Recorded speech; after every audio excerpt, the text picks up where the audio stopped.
Next up, our next speaker is Professor Rob Adams. He's the Director of City Design and Projects at the City of Melbourne and a member of the World Economic Forum's Global Future Council on Cities and Urbanisation.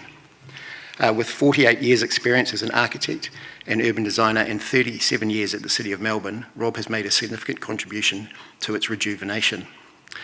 His recent focus has been on how cities can be used to accommodate and mitigate rapid population growth and the onset of climate change. Rob has a Master's in Urban Design, a Bachelor of Architecture, a Doctorate of Architecture from the University of Melbourne, and a graduate of the Australian Institute of Company Directors. In 2008, he was awarded the Prime Minister's Environmentalist of the Year and the Order of Australia in 2007 for his contribution to architecture and urban design. In 2018, he was the recipient of the Australian Institute of Architects National President's Awards. Rob's presentation will look at 10 steps that the City of Melbourne employed to achieve a successful transformation and intensification of its inner city. These moves have transformed Melbourne from a failing inner city to being named the world's most livable city on 7 separate occasions. Please welcome Rob Adams.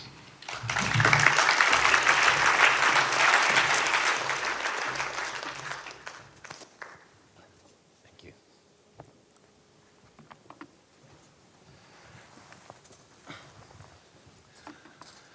Kia ora.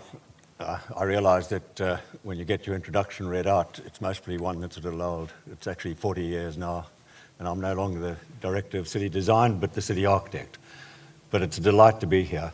And I'd like to start by just respectfully acknowledging the traditional owners of the land on which we are meeting and travelling over in the next few days, the Maori people of Aotearoa, and pay my respects to the elders past, present, and emerging. What we know is that many of us and most of us are living in cities. In fact, by the time we get to where we are now, we have nearly 4.4 billion people living in cities, most of the population of this planet, more than 50%. We're generating most of the greenhouse gases out of those cities, and we're also driving the GDP of the world. In Melbourne back in the 1980s, we were sitting in a fairly perilous situation. And the story I'm going to tell you over the last 40 years was one of partnerships between politics and administration, partnerships between teams internal within local government and external to local government. It was a strategy that was written by the councillors in many ways. They came into power because they were worried about what was happening to their city.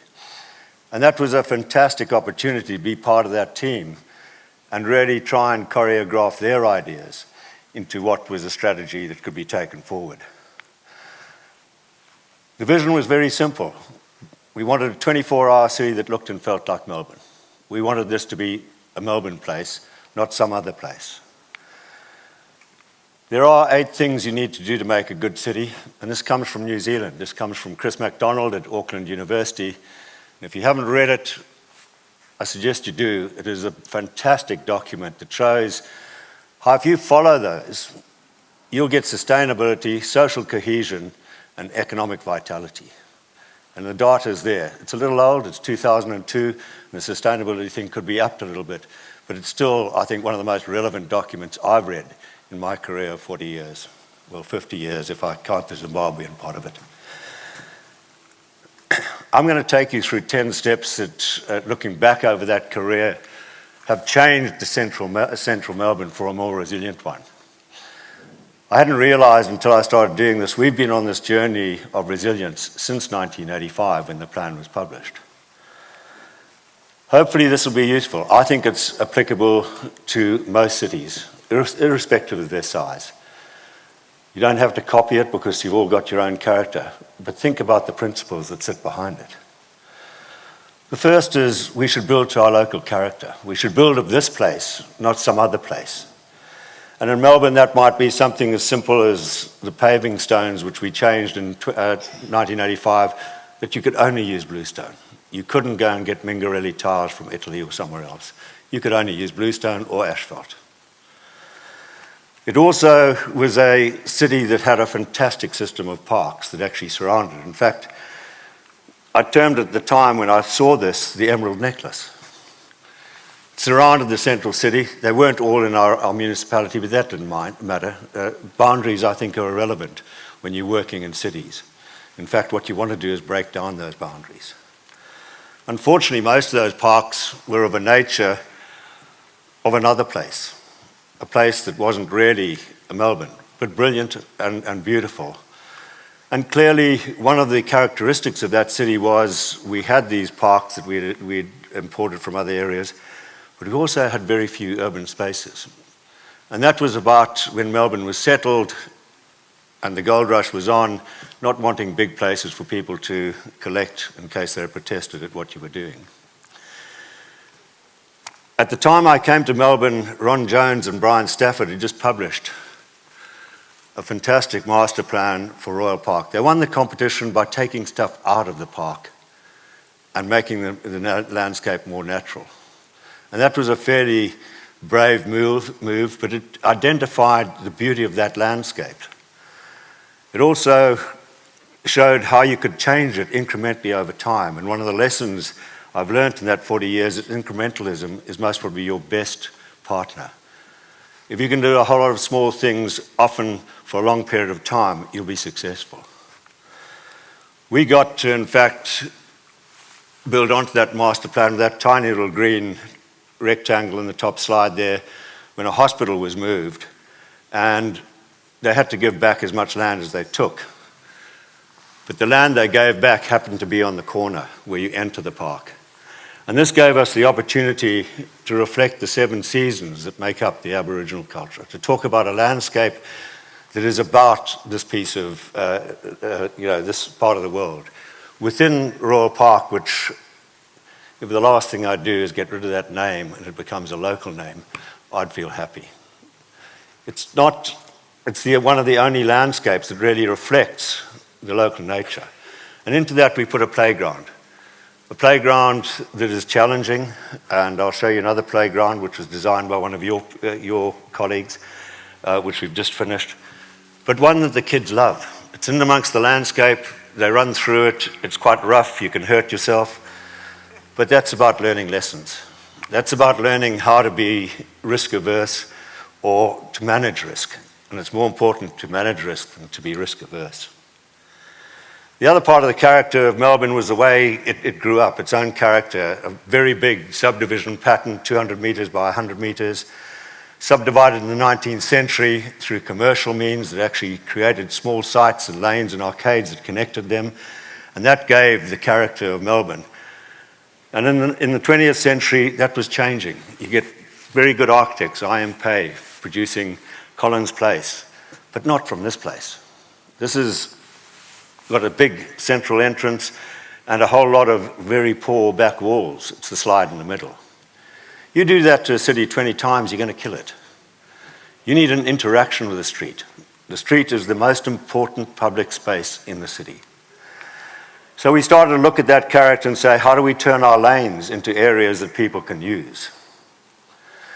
The next characteristic we looked at was mixed use. Why mixed use?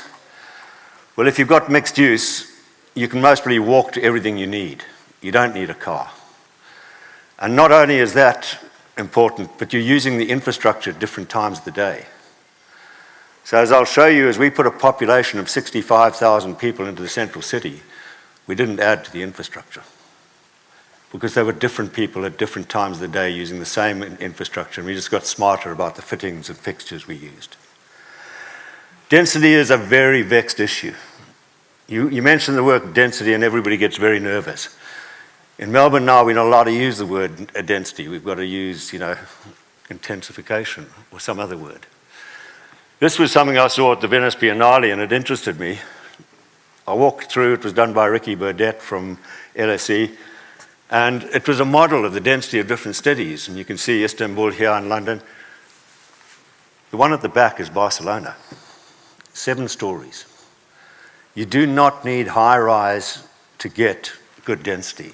And I think that's the secret we need to start learning, that you can in fact have good densities without going to high buildings. It's not one that Melbourne has learnt, but it's one that we should learn.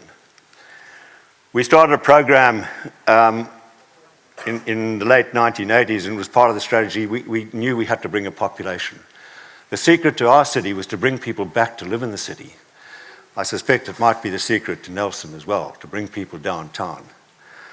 We had 685 people living in our city. Each one of those red dots is 5 residential units.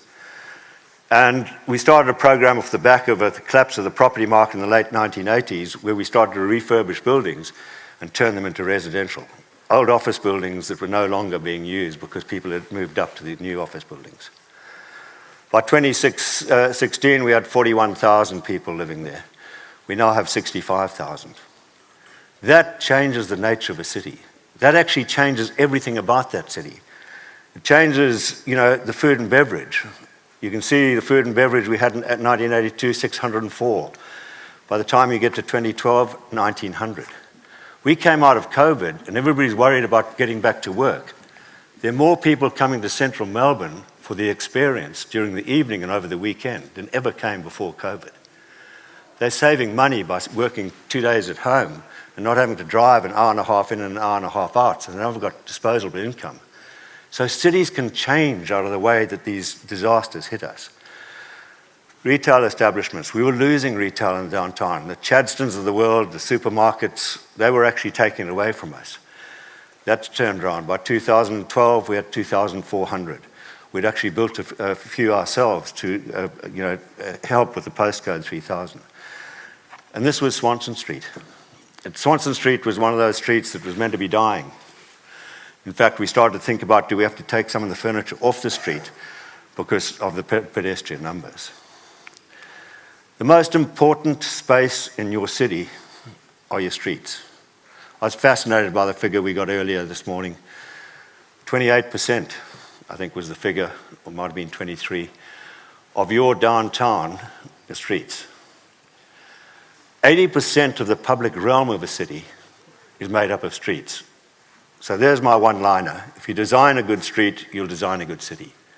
And if we've traveled and seen cities we love, it's usually because we love walking around them. We love experiencing those cities. We've worked with Jan Gell. We started doing this in 1985, as I said. We got to 92, and one of the people in my office said, Rob, if we don't collect the data, nobody will know we've ever changed this place because we're just warming it up slowly. And all of this stuff is detailed from this place. His name was Nathan Alexander, and I said, well, what do you suggest we do, Nathan? He said, there's this guy over in Copenhagen called Jan Gell. He does that stuff. So we invited Jan over, and we did the first places for people in 1994, where we surveyed the way the city was actually operating. We brought him back 10 years later, and these were the stats. I won't read them to you because I sometimes don't believe them myself. But that city had fundamentally changed over 10 years, and it was changing on the back of a population that had come. And what it did for us was it got the newspapers no longer talking about local government being inefficient and useless, but in fact, the way the city had actually adapted now and become more livable. The simple things that we did also to accommodate the quality of the public realm was the paving. Just by saying we'll just have one paving detail. And we started in it, a lot of people who walk around Melbourne now think Bluestone was always there. That's 1985, that's where the Bluestone was. This was by 2014, and now we've almost completed the whole of the central city in Bluestone. And people see that as the character of that city. So when you dig it up for a service agency, you repair it a few days later. In a month's time, you don't even know you've been there. It gives you a consistent walking surface onto which you can actually put the activity you need. It allows you to plant trees. The next secret weapon is trees. I love the slide I saw earlier in the UK and the cost-benefit analysis. The cheapest, simplest, most effective thing we can do to our cities is plant trees. So we just started planting trees wherever we could. You can see the before and afters. This was our downtown. These are trees we planted since 1992 in central Melbourne. And it changed the look of central Melbourne. It changed the way you felt. In some of the streets, Melbourne's thought of as having great architecture, but some of it's not that great. You put a row of trees in front of it, it's great. The next thing we looked at was connectivity. And we realized in 85 that in fact the car was dominant. If you'd come in with a strategy that said, we're going to take the car out and we're going to in fact make it more difficult for the car, state government would have tramped all over it and we would have got nowhere. So we just thought we'd just start stealing little bits of street. We'll go in wherever we can and we'll widen the footpath and we'll put some trees in. We called it Greater Green. And it's a project that's been going for a long time. Here are some examples of where we've been. So you can see up here, this is an active playground. It's very early in the morning. It's in one of our high-density areas, but I can tell you it's used significantly. You can see the street up the top. Over here on the right-hand side, a little slide in the middle shows you what it was before. It's in North Melbourne, very wide streets, 500 square metre roundabout. We turned into one-way streets. You don't use any accessibility at all. We've got 5,000 square metres. And suddenly, we had actually saved ourselves $14 million in buying open space to create a park. And that became the secret. I had the parks and gardens in my portfolio for over 10 years. And when we did an open space strategy, we would have to have $700 million just to buy the land. And I just said to my team, that's not an option. We haven't got that. We're just going to take more land. And we're going to take it from areas like this and create open space. So we started widening footpaths in the central city so people could get down. We banned sandwich boards because, parents with prams can't get past sandwich boards on narrow footpaths. Sandwich boards are a failure, a sign of failure of the economic health of a city. If you can't attract people and you've got to put a board out on the footpath, you're failing. So just have a look around and see how you can change. After about 9 years, we looked at the main street in Melbourne and said, we've got to make a bigger move now. We've got to be bolder. And with the state government, and Joan Kerner was the premier of the day, we decided to close the main street of the city. And you would know the angst that people go through, the loss of parking, that people aren't going to come and stop at the shops. People do not shop at 60 kilometres an hour. So we basically counted pedestrian numbers, and we showed that 12,800 were going through between 10 in the morning and 6 at night. And by 2017, there were 47,000, they're now 65,000. And one of the mayors came in, Rob Doyle, and he was going to open up Swanson Street. And I remember the hardest meeting I ever had was going into him and saying, Mayor, that's the worst idea you've ever had. And he said, why? And I said, look, you're not going to create any better economy of that. Can we at least look at 6 options, from opening it up to closing it down even further? And to his great credit, he said yes. And we did that. And then we put it out to the community, and they didn't want it opened up. In fact, they wanted it closed down more. So we got more money to spend on great tram stops, more paving, better lights, and we did an upgrade. We had fun with our own furniture, which we designed internally, and we got the pedestrian numbers back. We also, planting those trees, as I said, changed the nature of it.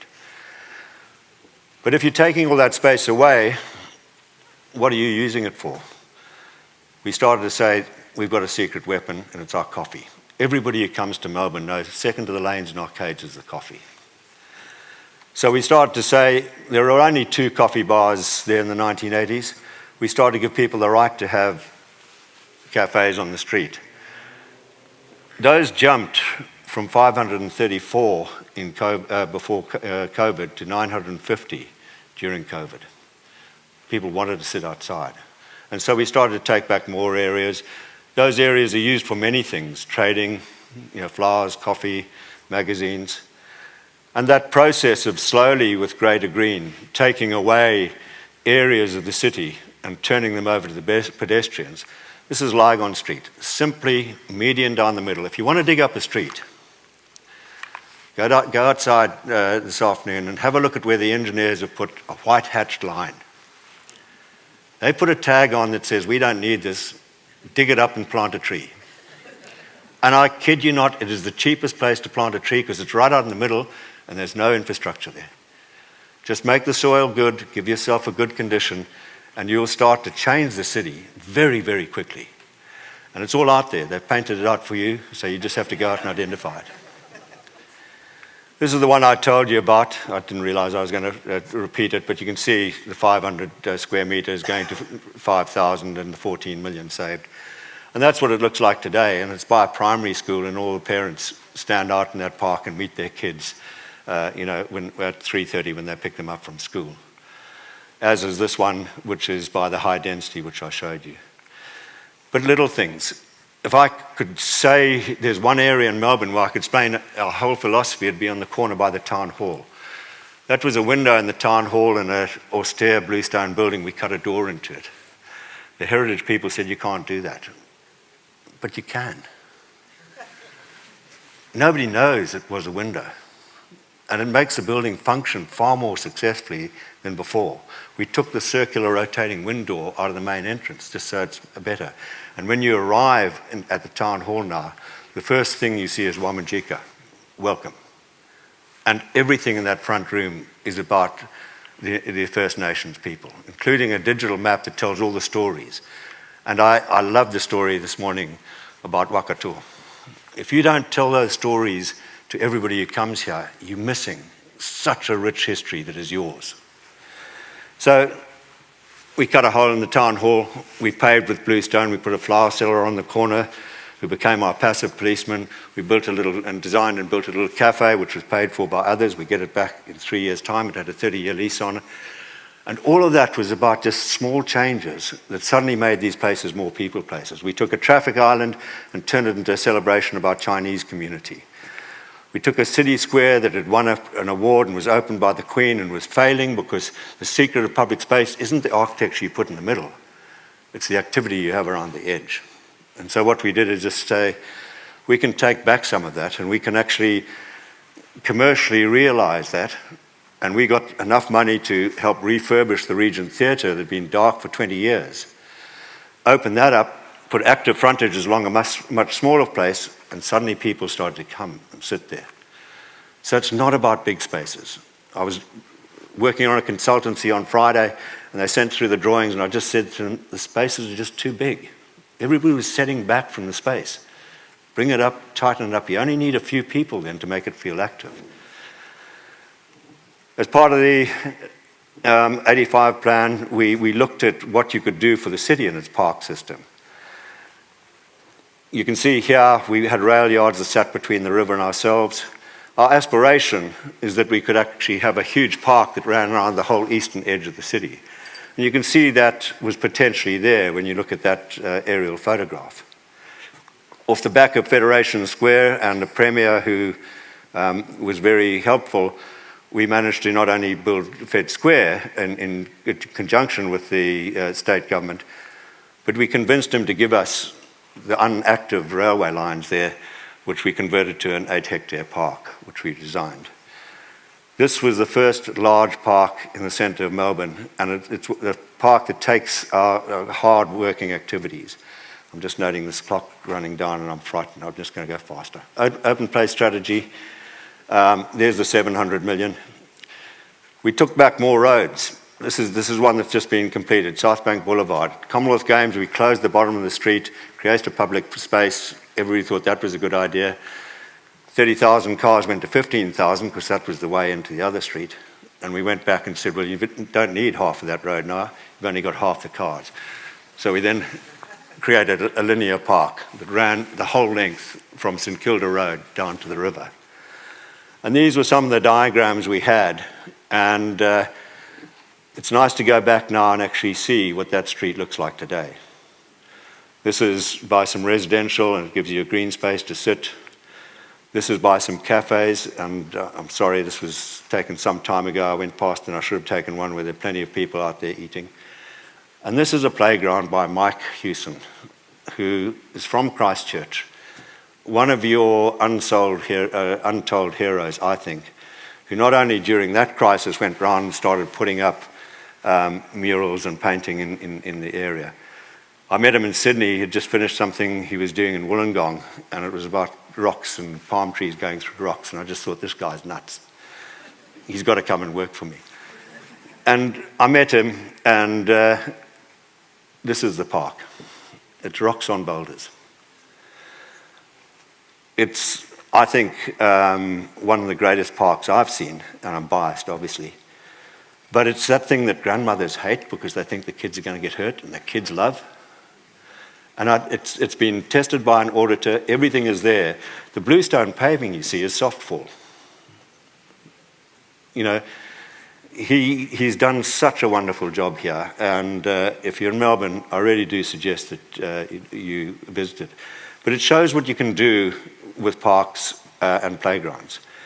The next big project is Green Line. It's the Mayor's project. It's about improving the banks of the Yarra, on the North Bank particularly. And that one has just started and is going to flow through. I realise I'm only up to 5. Adapting landscapes for climate change. One of the things we did there was to say, basically, we needed an urban forest strategy. And I said the most important thing you do is don't discuss trees. People will argue about which trees should be there. Discuss percentages. We want to go from 22% to 40% canopy cover. We want to increase diversity. This came out of the fires in 2009. So the urban forest strategy basically looked at the fact that if we had trees, we could reduce the heat of the inner city. We surveyed all our trees. We were going to lose, 48% of our trees in the next 20 years. That is not an option. It's something that reduced me to tears in a way because when I arrived there, I used to ride through one of these parks, and when I rode through, most of the trees were dead, and I was really quite emotionally moved by that. And what we found is that our gardens not only had, great old trees, but what's it, the fourth or fifth line there, periods of drought. We weren't getting periods of drought anymore. We were getting climate change. And so talking about a millennium drought is wrong, and this is what we targeted. And I've given those to you already. We also develop an app, and if you go into Melbourne, you can look up Urban Forest Melbourne. You can identify every single tree, and it'll give you, what the tree is and how long it's likely to live. We gave everyone an email address, but we didn't expect people to start writing to the trees, but they did. And we started responding. And this is a career-limiting experience, I can tell you. But it went viral. It went round the world. Bloomberg picked it up. He gave us a C40s prize or C20s prize. I can't quite remember. And it was, it was one of the best projects I think we've worked on. But if you've got trees, you need to keep them alive. So the next thing was, how do you make the city a catchment? Because we're a dry continent. Water's our new gold. And we could see the water dropping off. So very simple things, like if the water runs off the street and goes down a drain and it's in a pipe, it's not useful to anyone. It just goes out to sea. So run it into a tree pit where the tree is down below. The tree pit fills up with water, and the last refuge of the water is the pipe. If you can actually capture water that runs down, this is in Royal Park, we built a wetland and purified the water there. Or if all these blue lines, you can dig up the middle of the road that I've just been talking about, and you could actually put grass medians down with trees in. You're actually allowing the water to get into the soil, which is where it's most cheaply and economically kept for future use. And those asterisks that go around are a series of tanks that catch the water as it runs down the hill. You can see the contours running down to the river. And if we have a big storm, we're capturing the water and then we letting it go slowly. So we slow down the overland flow. I've shown you these, sorry, I don't know why I'm repeating myself, but there you go. This is how you dig up a road. And this is what you get. And this has absolutely changed inner Melbourne in terms of the greenery you can get. That's Pizza Friday during COVID. Places you can get out and use that are just outside your front door. This is using permeable asphalt and the right soil mixes to capture water and then planting trees over it. So as the water runs off the street, it collects, it goes into the soil, and you get the benefit for the trees. This is digging up one of our biggest heritage parks and putting a tank into it, a 50 million litre tank. And we could do that because being in charge of parks and gardens, I was in charge of that depot. And it was a horrible old depot. It had been added to over years and years, and we just said, we'll rationalise the depot. And you can see where the greenhouses are. I've mostly got a pointer, but I won't bother. Sorry. And if we could do that, we could build a tank we can get back open space and we can still have a depot. And the Commonwealth Government helped us pay for it. And that's one of the buildings we built. This is a little reception area where you can buy tickets to Cook's Cottage, etc. And the whole wall is a green wall that surrounds it. We dug up roads and we put tanks under the medians of roads, and we actually put rain gardens that collected the water, purified it and ran into it. We went to some of our parks and took out some of the parking areas, those green areas, and just extended them and made them more pedestrian. And you can see here the sort of before and after. This is a process you can go through slowly with most cities. We went to our buildings and said, every building we build needs to be green. Our mayor in 2000 was John So, a wonderful man, and he said, look, we've been planting trees, we've been doing this, what's the next big thing? And I said, commercial office buildings. They are the biggest polluters downtown. What can we do? Well, we could build one, John. He said, okay, let's do that. CH2, Council House 2. It's a very simple building. It's like the old VW where you had the lever on the floor when you just went to the reserve tank. It's not got high technology. The window's open and it ventilates at night. It uses thermal mass. It's also got an air conditioning system where the air comes in under the floor and rises up because your body's hot and your computer's hot and it goes out of the top. So during COVID, you're sitting in that environment, not that environment, which is the normal one. And it didn't cost that much more money. But you know what it saved us? 10% in productivity and absenteeism. And that was by CSRO and Adrian Learman from London. 10% of the salaries in that building is worth $2.4 million a year. We paid for every innovation in that building in 4 years. So we've got to look at our buildings. This is a fully timbered building. It's the Docklands Library that we did in association with Lend-Lease and the Clare team. This is a tiny little library on the right that is in East Melbourne. It was designed internally. And one of the secrets we have is we do have an internal team that designs and delivers. The next thing we're on to now is renewable energy. Once we've done a lot of this, and we're building wind farms with partners. It's called the Melbourne Renewable Energy Program. We built 2. These are our partners. You can see we're getting 80 kilowatts of green capacity out of the first one and 110 out of the others. So those firms can now say they're fully green in terms of their energy. The next one we're doing is called Power Melbourne, and that's neighbourhood batteries where we collect energy off the building, store it, and share it amongst the community. The next one I want to get to is public-private partnerships, and I'll go through this really quickly. I'm sorry I'm running over time. Basically what we did is we've done over the last 30-odd years a number of partnerships. We've taken our assets and said, how can we get more out of them? Your car parks in town, I'd love to get hold of those. They are just so ripe for redevelopment. And you can see a list of them there. I won't go through all of them. I'll take you to one. We're renewing the Queen Victoria Market at the moment. And one of the things we said in 1985 is we want to get rid of every single surface car parking area in the central city. If a city defines itself by surface car parking, well then that's an identity I suggest you most probably don't need. One of the last ones is the big car park out the back, which you can see shown as a park there. And that was part of the renewal. We negotiated with the state government that the back part of that site, which was a car park, which they owned, they'd give to us. And we would package that up for redevelopment, and we would spend the money we got from that on the renewal of the market, including creating this new park. I won't read through those, but that's what's contained. It's a mixed-use development. The importance is that you put out a brief saying exactly what you want, and it doesn't have to be complicated. It could be mixed use, so much open space, etc., etc. And what you get back, and we've done this a number of times now, is what you ask for. So we got back an area with lanes and arcades. You can see the subdivision commercially. We own all the green stuff, the car park underneath, so we put 500 cars underground and took 720 off the surface. We've got affordable housing above ours, which we insisted on 15% affordable housing, and we've got a hotel built for rent apartments on the other. The important thing is the financial calculation. I won't take you through this, but by the time you look at everything you paid, and then you put in the value of the open space, had you had to buy it, we came out in front by $118 million on that deal. The last thing is that's fine for the central city. How do you do this for a metropolis?